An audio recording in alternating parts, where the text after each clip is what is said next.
Thank you, Michelle, for sitting down with us today. Can you start by introducing yourself and what your goal, what your dream is? Yeah, I'm Michelle Lee. I'm 46 years old.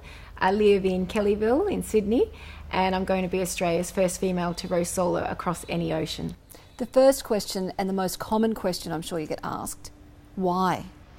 For peace. I read a book, and for 2 years I was plagued so consistently and persistently that this notion to row the ocean just plagued me until eventually one day I thought, if I don't do this, I'm going to die wondering.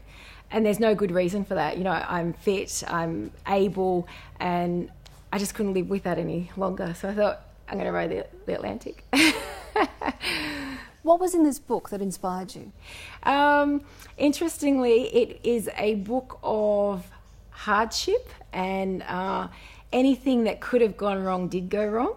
And the message that I got was every single time she got knocked down, she got back up.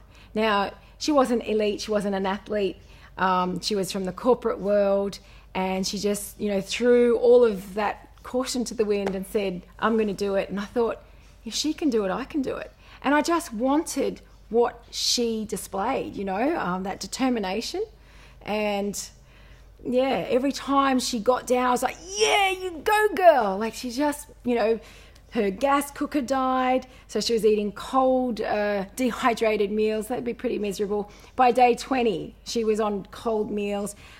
She broke every single oar. She lost her sat phone communication, and she just would not say die.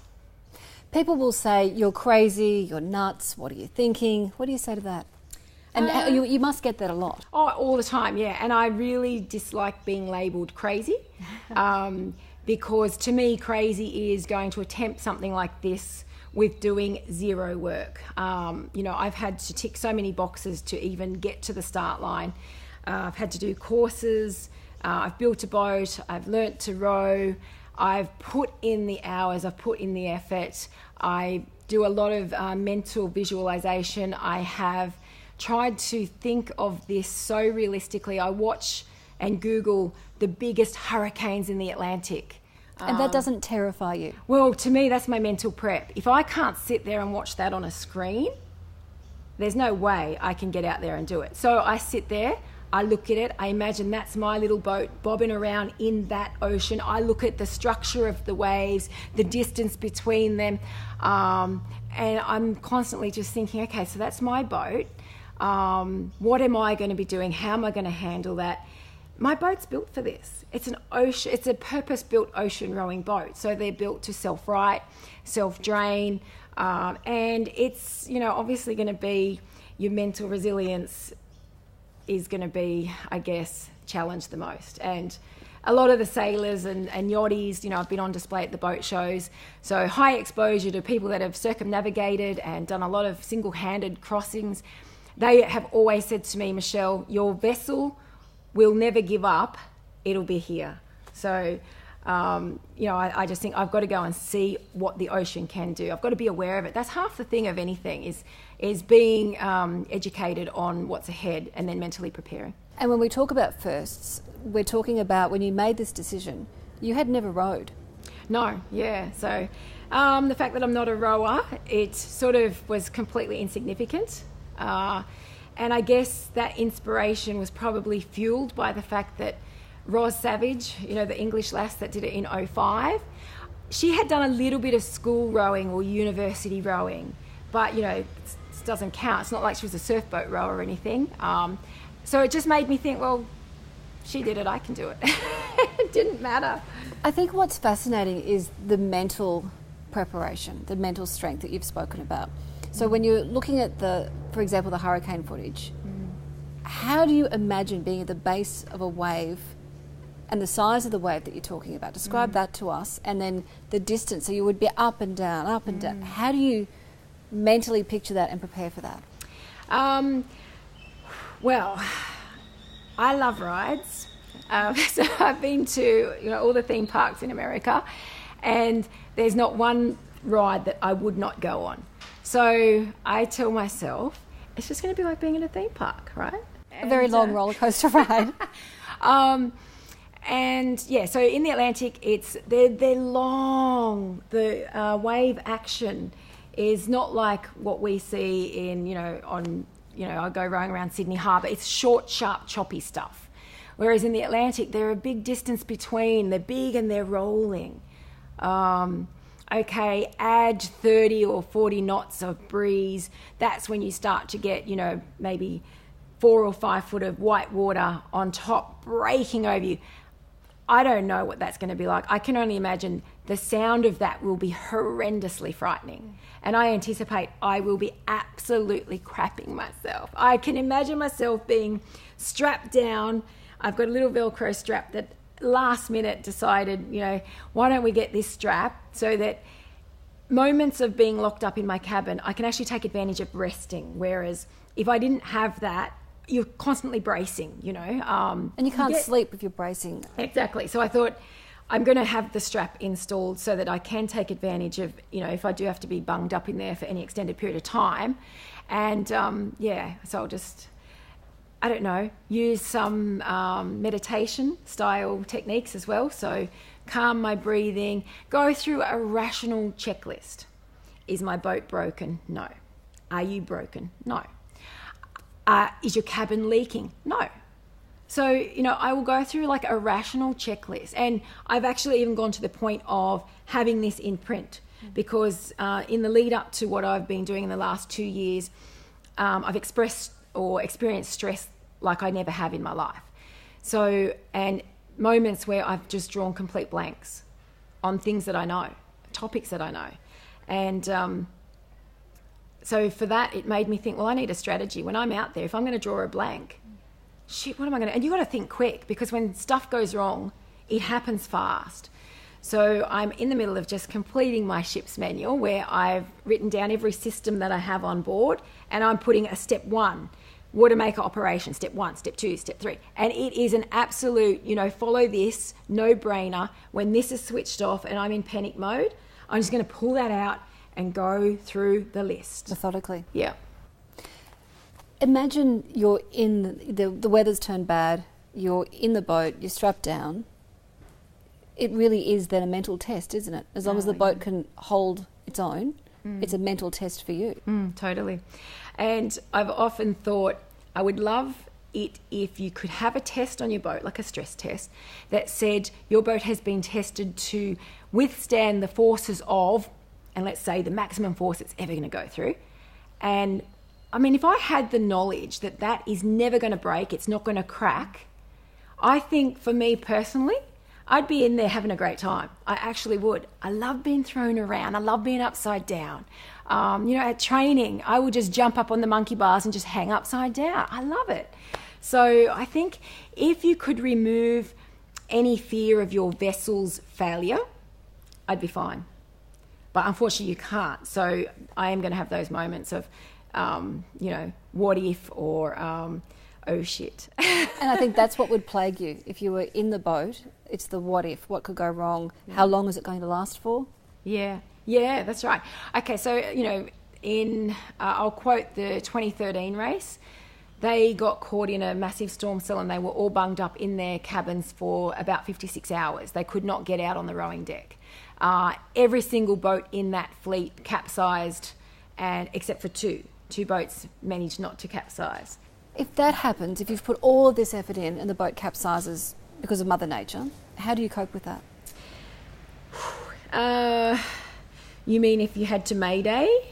Yeah, I haven't even thought of that. I heard of 4 or 5 boats that Maydayed last year and my heart just sank because, you think of how hard you've worked to get there. You're not going to give up easy. So anyone that does call a Mayday, man, they have not given up easy. And first and foremost, it's a survival challenge. And yes, I'm not going out there to die.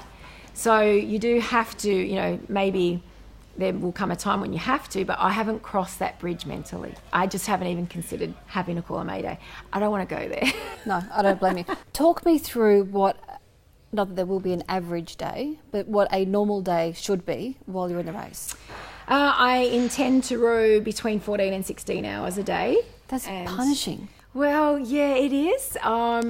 But I have learned in the past through doing a world record on a Concept 2 indoor rowing machine, that's punishing, that you are so capable of more than you think you are, and that you actually do become quite mechanical. So I learnt over that 6-day period, I had to row for 6 days for 14 hours a day to achieve a world record. And, you know, by day 4, I woke up, I wasn't even sore. So it just proved to me that, wow, your body adapts so quickly. 4 days. I'm not elite. I'm not an athlete. I'm not a rower, you know. And so there's a lot of comfort for that in me. I know that out there, I will adapt quite quickly. I know that within 2 weeks, and, you know, and this is also something that the race organisers tell us. They say that they get inundated in the first 2 weeks from rowers wanting to get off. What was I thinking? Come and get me. And they said, we will try and talk you out of that as much as we possibly can. We will go through the checklist. Are you broken? Are you injured? Is your boat broken? Well, no. So they'll encourage you to stay because you're in shock. They said the first 2 weeks is the hardest, where you're trying to get used to sleep deprivation. You're trying to establish your routine. You're getting used to life at sea, short, stunted sleep patterns.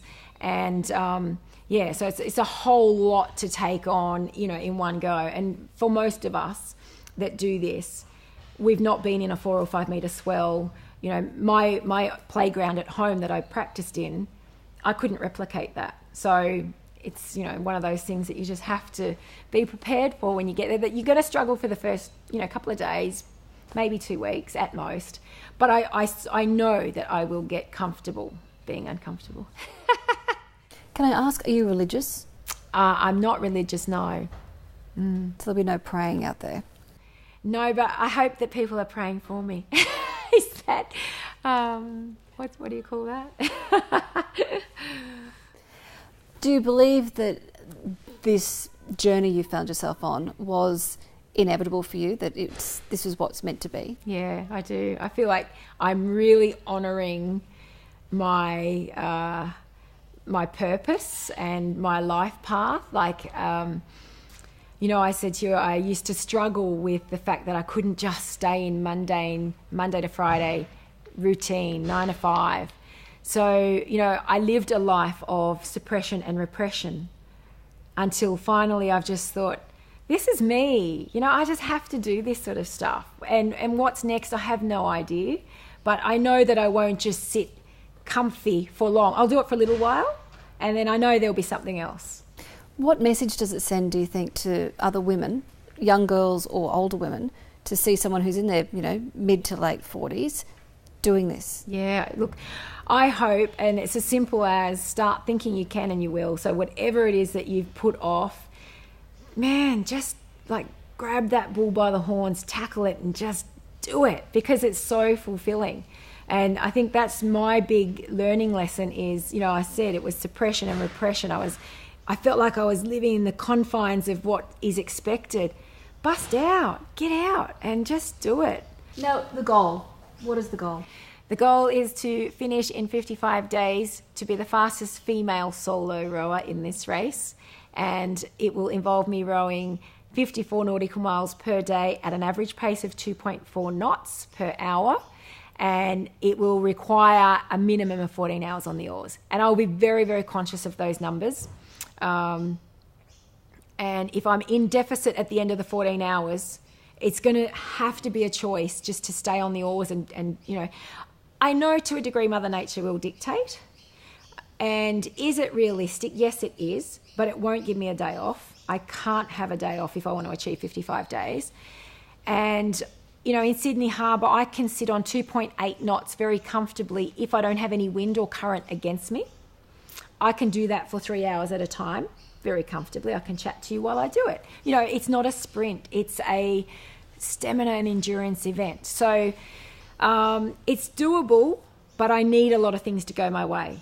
I don't need to be fixing things on my boat. I don't need things breaking. And I will have to have Mother Nature, you know, pushing us west. Good luck. Thank you very much. Cheers.